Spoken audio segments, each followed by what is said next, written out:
আসসালামু আলাইকুম গাইস, আজকে আমি আপনাদের সাথে শেয়ার করব বিফ তেহারি রান্নার রেসিপি। এই রেসিপিটাতে মাংসটাও কিন্তু অনেক সুন্দর সিদ্ধ হয় আর চালটাও কিন্তু খুবই ঝরঝরা থাকে।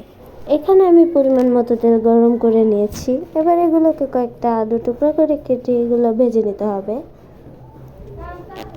এখানে আলুগুলো খুব বেশি সিদ্ধ করা যাবে না, মোটামুটি লাল লাল করে ভেজে নিলেই হবে। আমি এখানে শুধু আলুগুলো ভাজছি, কোনো প্রকার লবণ মশলা কিছুই দেইনি। আমার আলুগুলো ভাজা শেষ, তাই এখন আমি এগুলো তুলে নিচ্ছি।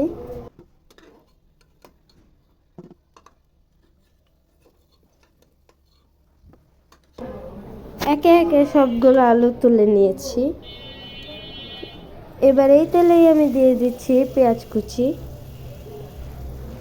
এবার এগুলোকে ভালোভাবে নেড়ে চেড়ে ভেজে নিতে হবে, খুব বেশি পোড়ানো যাবে না। এখানে আমি পেঁয়াজগুলো এরমভাবে ভেজে নিয়েছি, খুব বেশি ভাজাও না, খুব কমও না। এখন আমি এখানে দিয়ে দিচ্ছি মাংস। এখানে আমি মাংসগুলো আগে থেকে কেটে রেখেছি। এরপর আমি এখানে দিয়ে দিচ্ছি পরিমাণ মতো সরিষার তেল। এই সরিষার তেলের কারণেই কিন্তু আমাদের মাংসটা আর তেহারিটা খুব সুন্দরভাবে রান্না হবে এবং অনেক সুন্দর একটা স্মেল আসবে। সরিষার তেলটাই আপনারা দেওয়ার চেষ্টা করবেন।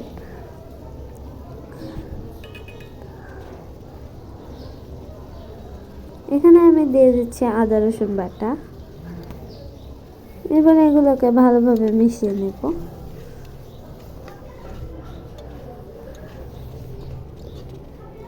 আর সাথে দিয়ে দিচ্ছি পরিমাণ মতো লবণ।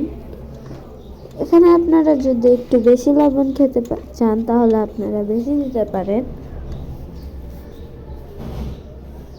তারপর এখানে আমি টমেটো ব্লেন্ড করে রেখেছিলাম, ওই ব্লেন্ড করা টমেটোটা দিয়ে দিচ্ছি। এতে করে আমাদের সসের প্রয়োজন হবে না, আপনারা চাইলে টমেটো সসও ব্যবহার করতে পারেন। এবার এখানে দিয়ে দিচ্ছি সামান্য চিনি। চিনিটা দিয়েছি যাতে মাংসটা খুব তাড়াতাড়ি সেদ্ধ হয়ে যায়। এরপরে দিয়ে দিচ্ছি কয়েকটা কাঁচামরিচ। এখানে আমি দুটো তেজপাতা ভালোভাবে ছিঁড়ে দিয়ে নিচ্ছি এবং ঢাকনা দিয়ে ঢেকে রাখছি। এখানে আমি দই বানাবো, তার জন্য নিয়েছি কাঁচা দুধ আর লেবু। এখানে আমি একটা লেবুর অর্ধেকের একটু বেশি চিপে নিয়েছি। তারপরে এই দইটাতে দিয়ে ভালোভাবে নাড়াচাড়া, দুধটাতে দিয়ে ভালোভাবে নাড়াচাড়া করে নিলেই দই হয়ে যাবে। এখন আমি ওই মাংসটাতে একটুখানি দই দিয়ে নিয়েছি।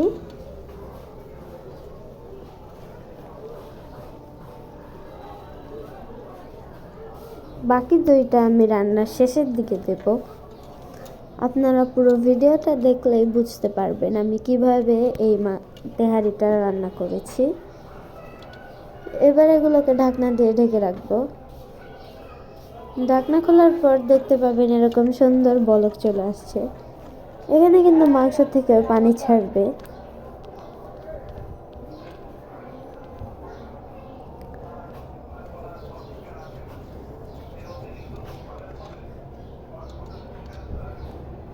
এখানে আমি বাড়িতে বানানোর একটি মশলা দিয়ে নিয়েছি। এখানে ব্যবহার করেছি জয়ফল, জয়ত্রী, লং, দারচিনি, স্টার মশলা এগুলো। এবার আমি ঢাকনা দিয়ে ঢেকে দিয়েছি। ঢাকনা খুলে আমি এগুলোকে ভালোভাবে নাড়াচাড়া করে নেব।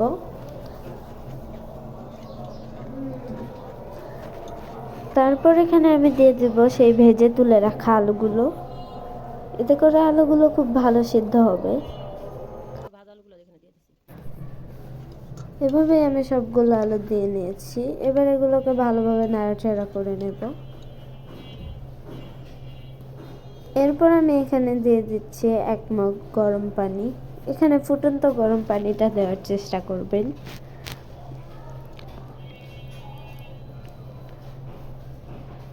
তারপরে এটা আমি ঢাকনা দিয়ে ঢেকে রাখবো। ঢাকনা খোলার পর দেখতে পাচ্ছেন কত সুন্দর বলক চলে এসেছে। এবার একটু নাড়াচাড়া করে আবার ঢাকনা দিয়ে ঢেকে রাখবো।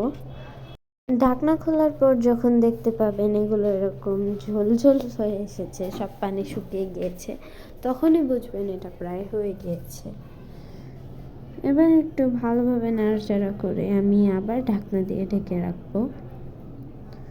তারপরে আমি ঢাকনা খুলে নিয়েছি। এখানে আমার তরকারিটা সম্পূর্ণ রেডি হয়ে গিয়েছে। এবার এখান থেকে আমি মাংস আর আলুটা আলাদা করে রাখবো। এগুলো আমি তুলে নিচ্ছি, আর যে কড়াইয়ে যে তেলটা থাকে এই তেলের ভিতরে এখন আমরা চালটাকে ভাজবো। এখানে আমি চাল দিয়ে দিয়েছি, পোলাওয়ের চাল নিয়েছি। তারপরে এই চালের সাথে এই মিশ্রণটাকে ভালোভাবে মিশিয়ে নেব। একদম খুব ভালোভাবে মেশাতে হবে। আমি এখানে যতক্ষণ না চালগুলো লাল লাল হয়ে আসছে ততক্ষণ মিশিয়ে নিয়েছি। এবার এখানে দিয়ে দিচ্ছি পরিমাণ মতো লবণ। তারপরে লবণের সাথেও খুব ভালোভাবে মিশিয়ে নিচ্ছি। যতক্ষণে আমি এগুলো মিশিয়ে নিচ্ছি ততক্ষণে আপনারা ভিডিওটাকে লাইক করে চ্যানেলটাকে সাবস্ক্রাইব করে দেন, যাতে আমাদের সবগুলো ভিডিও আপনার কাছে খুব তাড়াতাড়ি পৌঁছে যায়। এখানে আমি যতটুকু চাল নিয়েছি তার দ্বিগুণ দিয়ে দিচ্ছি ফুটন্ত গরম পানি। এবার এই চালের সাথে পানিটাকে খুব ভালোভাবে মিশিয়ে নিতে হবে। এরপর আমি এই মশলার মেশানো চালটাকে ভালোভাবে ঢেকে রাখবো। যখন বলক চলে আসবে তখন আমি ঢাকনা খুলে নেব। তারপরে একটু নেড়ে চেড়ে আবার ঢাকনা দিয়ে ঢেকে রাখবো।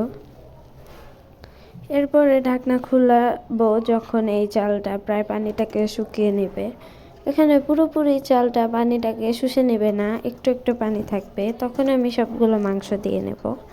তারপর ঢাকনা দিয়ে ঢেকে রাখবো।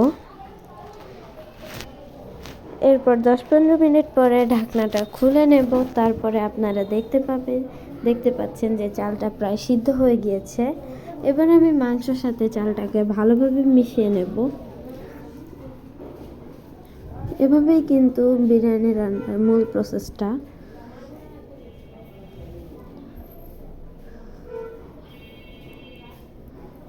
তারপর আমি ভালোভাবে নেড়ে চেড়ে সেই বানিয়ে রাখা দইটা দিয়ে দিচ্ছি।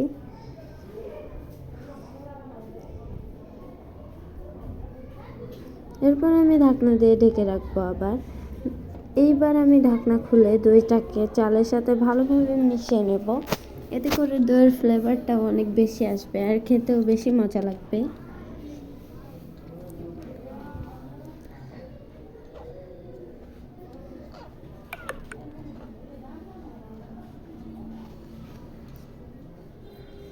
এভাবে ভালোভাবে নেড়ে চেড়ে নিয়ে ঢাকনা দিয়ে ঢেকে রাখবো। তারপর শেষে ঢাকনা খুলবো। ঢাকনা খোলার পর আপনারা দেখতেই পাচ্ছেন কত সুন্দর হয়ে গিয়েছে। এবার এখানে দিয়ে দেব একটু ঘি।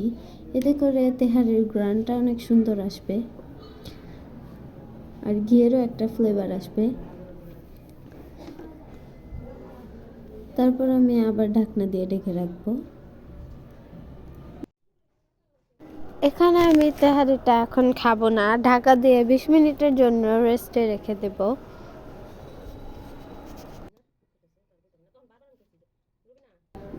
যদি আপনারা আগেই খেতে চান তাহলে কিন্তু তেহারিটা ঝরঝরা হবে না, আর চালটাও খুব ভালোভাবে সেদ্ধ হবে না। 20 মিনিট পর আমি তেহারিটা নামিয়ে নিয়েছি, আপনাদের সাথে প্লেটে বেড়ে দেখাচ্ছি। আপনারা দেখতেই পাচ্ছেন কত সুন্দর ঝরঝরা হয়েছে তেহারিটা। এবার আমি এখানে দিয়ে দিচ্ছি 2-3 পিস শসা, তার সাথে লেবু আর 2টো কাঁচামরিচ। এখন আমি আপনাদের দেখাচ্ছি মাংসটা কত সুন্দর সিদ্ধ হয়েছে। দেখতে পাচ্ছেন চাপ দিলে মাংসটা কি সুন্দর ছেড়ে আসছে। চালটাও কিন্তু অনেক ঝরঝরা হয়েছে। এখানে আলুটাও খুব ভালোভাবে সিদ্ধ হয়েছে, চাপ দেওয়ার সাথে সাথেই ভেঙে আসছে।